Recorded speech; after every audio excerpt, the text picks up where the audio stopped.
Net का question हम लोग कर रहे हैं और लगातार हम लोग का वीडियो के माध्यम से हम लोग प्रीवियस ईयर क्वेश्चन पेपर को हम लोग देख रहे हैं। और आज हम लोग जो है उसी क्रम को आगे बढ़ाते हुए 80 से लेकर 81 से लेकर 100 तक देखेंगे, क्योंकि हम लोग हर दिन जो है 20 क्वेश्चन को जो है कि 20 क्वेश्चन का क्रमबद्ध तरीके से आगे हम लोग बढ़ते जा रहे हैं। तो आज हम लोग जो है किस में जाएंगे, आज हम लोग जो है कि आज हम लोग 81 से लेकर शुरू करेंगे और हम लोग जो है कि 100 तक मैच कंप्लीट करेंगे। तो आज का पहला क्वेश्चन है, निम्न में से कौन सा शिक्षण का मुख्य उद्देश्य है। शिक्षण का मुख्य उद्देश्य यहाँ पर आपको 4 एग्जाम्पल दिया हुआ है। 4 एग्जाम्पल क्या क्या है। पहला नंबर ए में देखिए, ए में आपका लिखा है पाठ्यक्रम से संबंधित सूचनाएं देना। उसके बाद आपका लिखा है छात्रों को टिप्पणियां लिखवाना। उसके बाद है सी नंबर छात्रों के चिंतन शक्ति का विकास करना। और डी में आपका लिखा है छात्रों को परीक्षा के लिए तैयार करना। तो यहाँ पर ये 4 ऑप्शन है, 4 ऑप्शन में से किसी एक ऑप्शन सही होगा। ये जो है आपका सी नंबर ऑप्शन जो आपका सही है। सी नंबर का ऑप्शन में क्या लिखा है, छात्रों के चिंतन शक्ति का विकास करना। जो छात्र का जो चिंतन शक्ति है उसे बढ़ाने का काम जो है कि एक शिक्षक को जो है करना चाहिए। अब हम लोग आगे क्वेश्चन को पढ़ते हुए उसका जो है कि पहले इसकी व्याख्या को देखते हैं क्या लिखा हुआ है।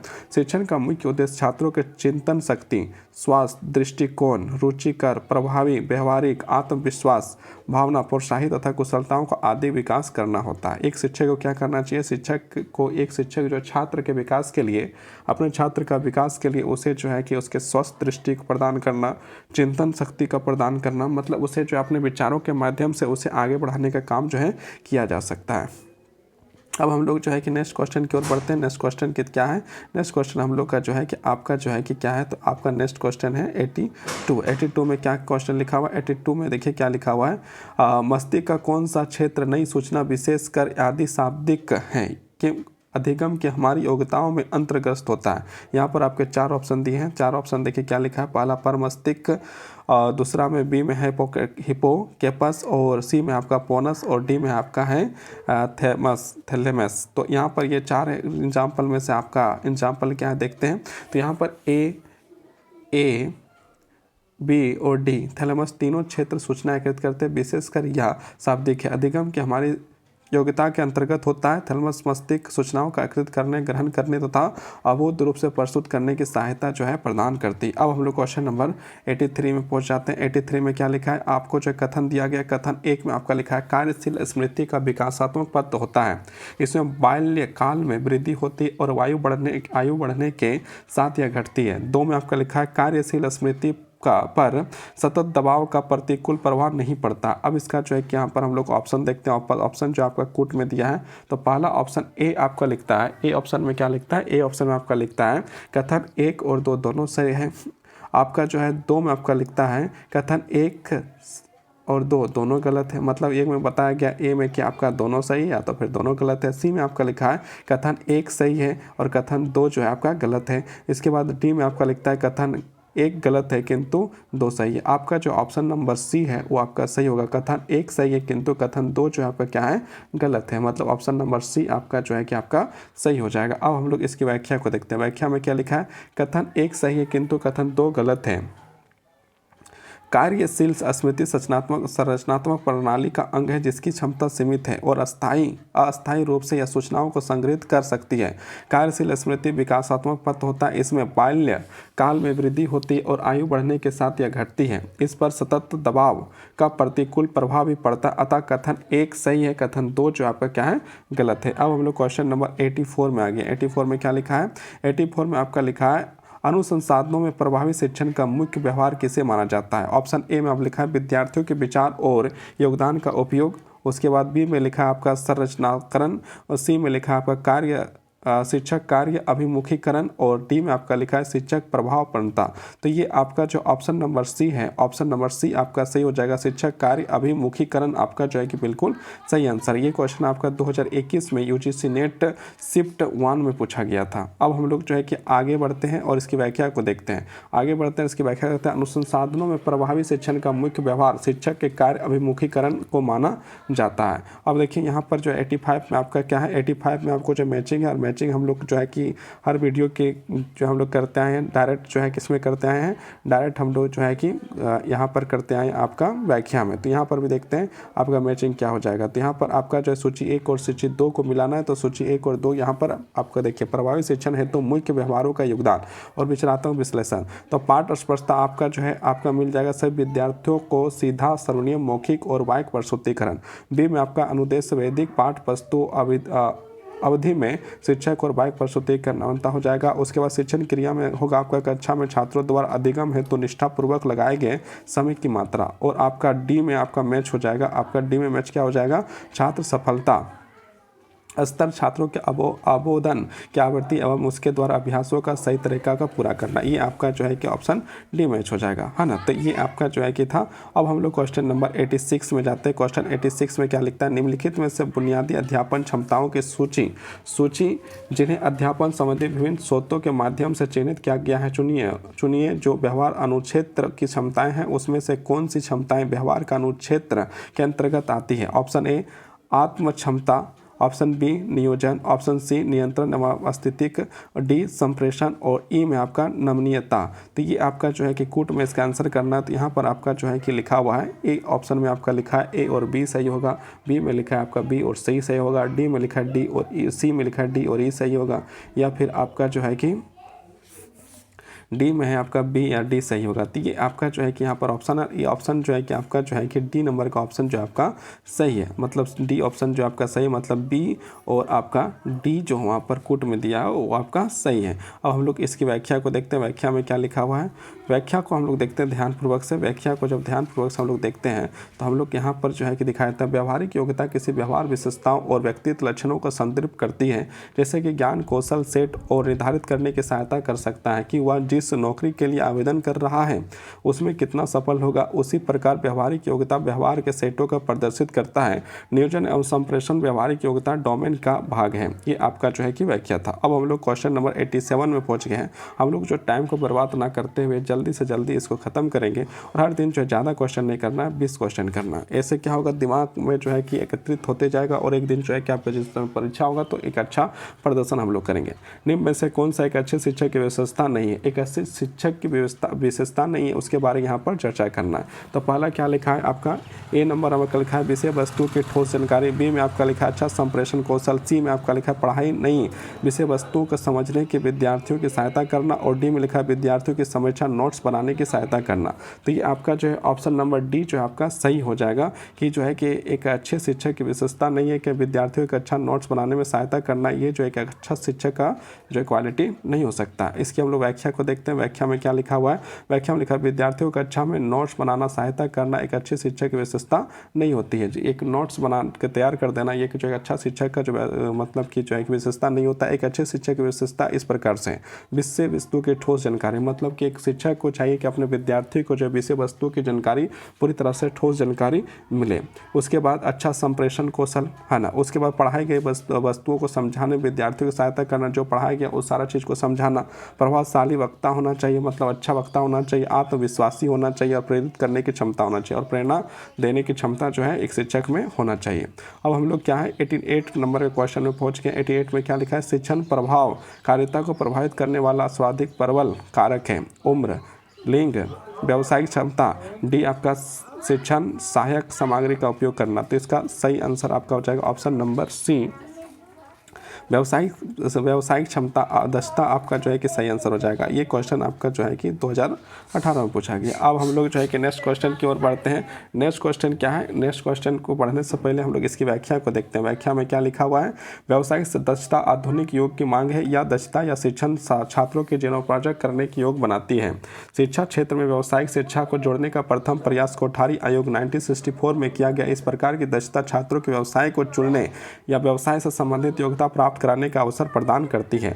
ये आपका जो है कि व्याख्या था। अब हम लोग क्वेश्चन नंबर 89 में आ चुके हैं। 89 में क्या लिखता है, 89 में आपका लिखता है किसी समूह के सामाजिक व्यवहार में पैटर्न के मापने की तकनीकें कहलाती। एक नंबर समझातीय अंतरक्रिया विश्लेषण, सामाजिक अंतर्मापनीय या सोल्सरीग्राम। तो इसका आंसर हो जाएगा आपका ऑप्शन नंबर ए आपका जो है कि सही हो जाएगा, मतलब सामाजिक मिति जो है आपका सही आंसर हो जाएगा। अब इसकी हम लोग व्याख्या को देखते हैं। व्याख्या में क्या लिखा है, किसी समूह सामाजिक व्यवहार के पैटर्न को मापने की तकनीकी समाज जातीय या सोशलोमेट्री कहलाती है। इसके माध्यम से एकांकी, उपेक्षित व अप्रकृतित व्यक्तियों के व्यक्तित्व संबंधी समस्या का पता लगाने के लिए किया जाता है। इस प्रकार यह तकनीकी सूचना प्राप्त करने का एक उपयोगी माध्यम साबित होता है।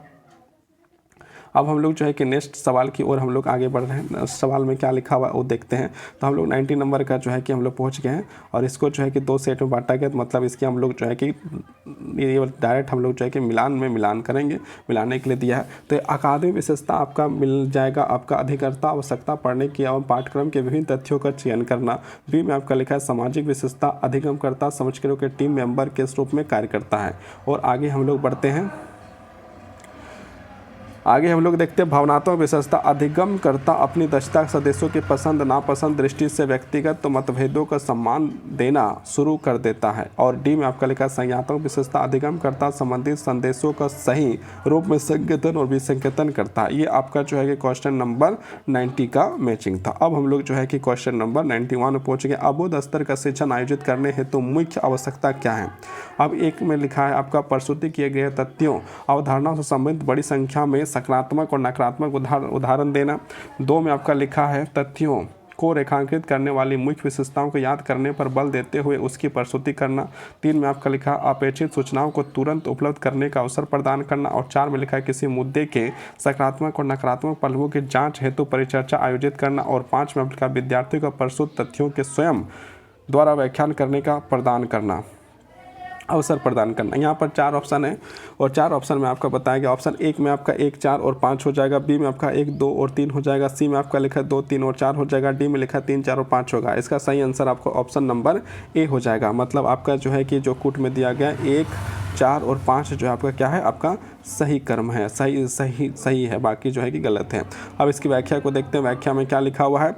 अबोध स्तर का शिक्षण आयोजित करने हेतु तो मुख्य आवश्यकता प्रस्तुत किए जा रहे तथ्यों अवधारणाओं से संबंधित सकारात्मक नकारात्मक उदाहरण बड़ी संख्या में दिए जाते हैं। किसी मुद्दे का सकारात्मक नकारात्मक पहलुओं की जांच हेतु परिचर्चा आयोजित करना। विद्यार्थियों के प्रस्तुत तथ्यों को स्वयं द्वारा व्याख्यान करने का अवसर प्रदान करना। तथ्यों को स्मरण करने के साथ साथ उन्हें समझाना और उसके साथ साथ जो है कि प्रस्तुत विषय पर दक्षता प्रदान करना। मतलब जो प्रस्तुत कर रहे हैं उसमें दक्षता प्रदान करना। सामान्यीकरण करना मतलब नॉर्मल करना, सामान्य करना की दक्षता प्रदान विकसित करना। अब हम लोग क्वेश्चन नंबर जो है कि 92 में आ चुके हैं। अबोध स्तर का शिक्षण महत्वपूर्ण तथ्य क्या है। तो ये आपका जो है हम लोग देखते हैं इसके ऑप्शन में क्या लिखा है। ऑप्शन 1 में लिखा है आपका तथ्यों और विचारों के संबंध को देखने के दायरे का समझ रखना। तथ्यों और सूचनाओं के स्मरण और अभिमान प्रोत्साहित करना। सी में आपका लिखा है समस्याओं का पता लगाना और इस प्रकार के समस्याओं को समाधान की खोज करना। और डी ऑप्शन में आपका लिखा है अधिगम के आनंद और उससे जुड़े रहने की भावना विकास करना। और ये आपका जो है सही ऑप्शन आपका ऑप्शन नंबर ए आपका जो है कि सही हो जाएगा। अब हम लोग नेक्स्ट क्वेश्चन की ओर बढ़ेंगे, उससे पहले इसकी व्याख्या को देखते हैं। व्याख्या में क्या लिखा है। तथ्यों और विचारों के बीच संबंध को देखने के दायरे को संवर्धन अबोध शिक्षण के महत्वपूर्ण शिक्षण के इस स्तर के प्रमुख प्रतिपादित मॉडर्न शिक्षण के इस स्तर में अधिगमकर्ता न सिर्फ तथ्यों का स्मरण करता है अपितु संबंधित विषय से अंतर्दृष्टि भी विकसित करता है। अब हम लोग क्वेश्चन नंबर 93 में आ चुके हैं। 93 में क्या लिखा हुआ है। 93 में आपका लिखा है निम्नलिखित में से उन विशेषताओं की पहचान कीजिए जो एक प्रभावी अध्यापक बनने के लिए, मतलब प्रभावी मतलब अच्छा अध्यापक बनने के सहायक व्यवहार के वर्ग में अंतर्गत आता है। 1 नंबर संरचना बनाना। बी विद्यार्थियों की सफलता दर। 3 विद्यार्थियों के मत का प्रयोग करना। 4 परीक्षण करना। और डी अनुदेशात्मक विशेषता। ये आपके जो है कि इसको कूट में आंसर करना और ये आपका कूट के अनुसार ऑप्शन नंबर डी आपका सही हो जाएगा। मतलब 1, 3 और 4 आपका सही है। अब हम लोग इसकी व्याख्या को देखते हैं। व्याख्या में क्या लिखा हुआ है। बोरिस के अनुसार बेहतर शिक्षक के लिए 5 मुख्य व्यवहार जो पाठ्यक्रम अनुदेशात्मक विविधता, शिक्षक कार्य, अभिन्यास, अधिगम, प्रक्रिया, व्यवस्था और विद्यार्थियों की सफलता दर है। और इस मुख्य व्यवहार से संबंधित 5 सहायक व्यवहार हैं। विद्यार्थी मत का प्रयोग, संरचना बनाना, प्रश्न पूछना, परिश्रम करना और शिक्षक का प्रभाव। अब हम लोग क्वेश्चन नंबर 94 में आ चुके हैं। शिक्षण की निम्नलिखित क्षमताओं की सूची में से उनकी पहचान कीजिए जो व्यक्तिगत या अभिवृद्धि से संबंधित है। 1 नंबर में लिखा आपका प्रबंधन करना। 2 में लिखा अनुसरण करना। 3 में लिखा नियंत्रण की स्थिति। और 4 में लिखा नियोजन। और 5 में आपका लिखा आत्म प्रवर्तन स्थिति। ये आपका जो है ऑप्शन नंबर डी जो है आपका सही हो जाएगा। मतलब आपका 3 और 5 जो है सही है ना, बाकी जो है आपका गलत है। अब इसकी व्याख्या को देखते हैं। व्याख्या में क्या लिखा है, व्यक्तिगत और अभिवृद्धि में संबंधित शिक्षण की क्षमताएं नियंत्रित अस्तित्व होगा और आत्म प्रभावित होगा। अब हम लोग जो है कि मतलब कि क्वेश्चन नंबर 95 में पहुंच चुके हैं। 95 में लिखा है, निम्नलिखित में से किसके सर्वोत्तम शिक्षण कार्य प्रशिक्षण और अनुबंधन से भिन्न है। ए नंबर में आपका लिखा अनुशासिक अभ्यास, बी में लिखा आलोचनात्मक चिंतन, सी में लिखा स्थिर साचार्य और डी में लिखा तथ्यों की पूर्णता। और ये आंसर आपका ऑप्शन नंबर बी जो है आपका सही हो जाएगा। अब हम लोग जो है कि नेक्स्ट क्वेश्चन की ओर बढ़ते हैं, उससे पहले इसकी व्याख्या को देखते हैं। आलोचनात्मक चिंतन के फलीभूत शिक्षण कार्य प्रायः प्रशिक्षण व अनुबंध से भिन्न होता है। शिक्षण कार्य किसी संप्रदाय निर्माण के लिए मार्ग प्रदर्शित करता है और प्रशिक्षण और अनुबंधन उस संप्रदाय का संचित करता है, संगठित करने का कार्य करता है, जिससे एक संप्रदाय और विभिन्न कौशलों का निर्माण होता है। अब हम लोग क्वेश्चन नंबर जो है कि आगे बढ़ेंगे। 96 में जो है कि हम लोग आगे बढ़ते हैं। 96 में क्या लिखा है देखते हैं। नीचे दिए गए प्रत्याशित उपागम निम्नलिखित में से किस प्रकार के शोध पर बल दिया गया है। तो यहाँ पर आपका जो है कि कुट में आंसर करना है। और ए में लिखा है पर्यात्मक विधि, बी में आपका दृश्य घटना शोध, सी में आपका निष्ठात्मक शोध, डी में आपका कार्यशेष शोध और ई में लिखा है क्रियात्मक शोध।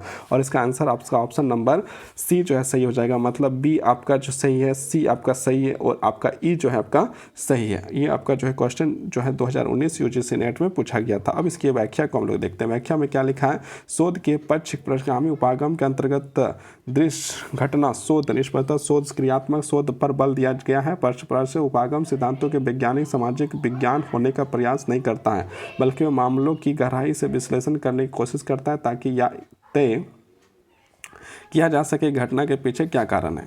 अब हम लोग 97 में पहुंच चुके हैं। 97 में क्या लिखा है, 97 में आपका लिखा है निम्नलिखित कथनों में से कौन सा समावेशी शिक्षण की अवधारणा की व्याख्या करता है। एक नंबर शिक्षक नैतिक के प्रतिभावना विद्यार्थियों के अधिगम को सुन करता है। बी में आपका लिखा है शिक्षक कमजोर विद्यार्थियों का अधिगम का सुकर बनाता है। सी नंबर विद्यार्थियों को सिखाने के लिए उनके माता पिता का सहयोग लेता है। डी आपका शिक्षक विभिन्न पृष्ठभूमियों के लिए विद्यार्थियों का एक ही कक्षा के साथ सिखाता है। ये आपका जो है कि ये आपका क्वेश्चन 97 है और 97 में आपका ये 4 ऑप्शन है और इसमें से कोई एक ऑप्शन जो आपका सही हो जाएगा। ऑप्शन नंबर डी आपका जो है क्या है, आपका बिल्कुल सही है। ऑप्शन नंबर डी आपका जो है कि सही, मतलब शिक्षक जो है कि पृष्ठभूमियों से विद्यार्थियों के जो है शिक्षक विभिन्न पृष्ठभूमियों के विद्यार्थियों को एक ही कक्षा में साथ पढ़ा, जिसको किसी पृष्ठभूमि का विद्यार्थी एक ही साथ जो है कि सबको पढ़ाने का काम जो है शिक्षक करता है। अब हम लोग इसकी व्याख्या को देखते हैं।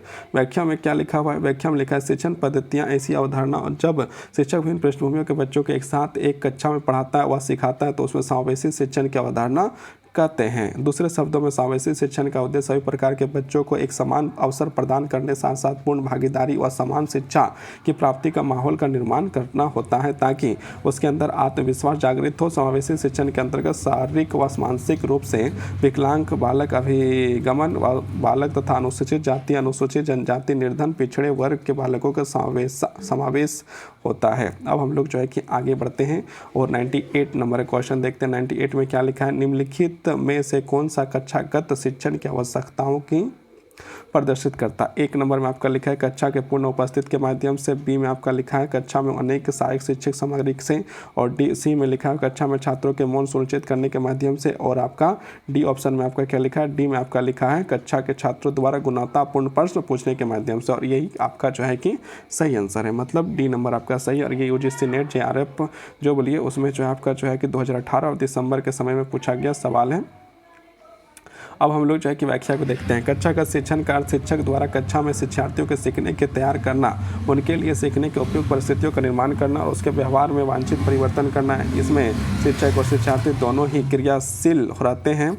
और कक्षा में छात्रों द्वारा गुणवत्तापूर्ण प्रश्न पूछना कक्षा शिक्षण के विशेषताओं को प्रदर्शित करता है। इससे स्पष्ट होता है कि कक्षा का शिक्षण प्रभावशाली है। अब हम लोग क्वेश्चन नंबर 99 पहुँच चुके हैं। 99 में आपका क्या लिखा हुआ है, 99 का क्वेश्चन हम लोग पढ़ते हैं। 99 में आप लोग लिखा है छात्रों के शैक्षिक निष्पक्षता में सुधार लाया जा सकता है यदि उसके माँ बाप प्रेरित किया जाता है। ए नंबर अपने बालकों को कार्य निरीक्षण के लिए। बी अतिरिक्त ट्यूशन की व्यवस्था कर। सी इसके बारे में चिंता ना करें, बार बार अध्यापक से साथ अंतक्रिया करके। तो ये ऑप्शन नंबर आपका ए आपका सही हो जाएगा, अपने बालकों के कार्य का निरीक्षण करके। ये यूजीसी नेट 2010 का पूछा गया सवाल है। अब हम लोग इसकी व्याख्या को देखते हैं। छात्रों के शैक्षणिक में सुधार लाया जा सकता है यदि उसके माँ बाप को अपने बालकों का निरीक्षण के लिए प्रेरित किया जाता है। यदि शिक्षक कक्षा में कितना भी पढ़ाए, यदि घर में माता पिता अपने बालकों के अधिगम कार्यों का निरीक्षण नहीं करेंगे तो उन्हें पढ़ने के लिए प्रेरित नहीं करेंगे तो बालक का अधिगम कार्य ठीक से नहीं होगा। अब हम लोग आज का लास्ट क्वेश्चन 100 नंबर का पूछ रहे हैं। अध्यापन के सर्वोत्तम प्रणाली क्या है? जो क्या है देखिए, जानकारी प्रदान करना, छात्रों के पुस्तक पढ़ने के लिए कहना, अच्छी संदर्भ में सामग्री का सुझाव देना, और डी में आपका लिखा है चर्चा प्रारंभ करने की पहल करना और उससे भाग लेना। ये तो भागने की बात तो जो है कहीं से भी सही नहीं होगा, लेकिन आपका जो है कि यूजीसी नेट अध्यापन का सर्वोत्तम प्रणाली क्या है? चर्चा प्रारंभ करने की पहल करना और उससे भाग लेना, ये आपका सही आंसर तो नहीं हो सकता है, लेकिन यहाँ पर आपका जो है कि सही आंसर दिखा रहा है यही अध्यापन की सर्वोत्तम प्रणाली है ना। तो ये आपका जो है कि डाउट है, ये अपने अनुसार से आप लोग अपने समझ के अनुसार से इसका आंसर करें। इसकी व्याख्या यहाँ पर लिखा है, उसको देखते हैं। अध्यापन सर्वोत्तम प्रणाली चर्चा प्रारंभ करने की पहल करना और उससे भाग लेना। अच्छा, भाग लेना है ना। देखिए यहाँ पर भाग लेना का मतलब क्या है? ये आंसर आपका जो है ऑप्शन नंबर डी ही सही है। चर्चा प्रारंभ करना, और जो कोई भी विषय है उसमें चर्चा प्रारंभ करना है, और चर्चा प्रारंभ करने के बाद उसमें उस चीज़ में भाग लेना है, मतलब उसमें आपको भाग लेना है, भाग नहीं जाना है, मतलब उस विषय में आपको भाग लेना है, मतलब उस चर्चा में आपको भी शामिल होना है।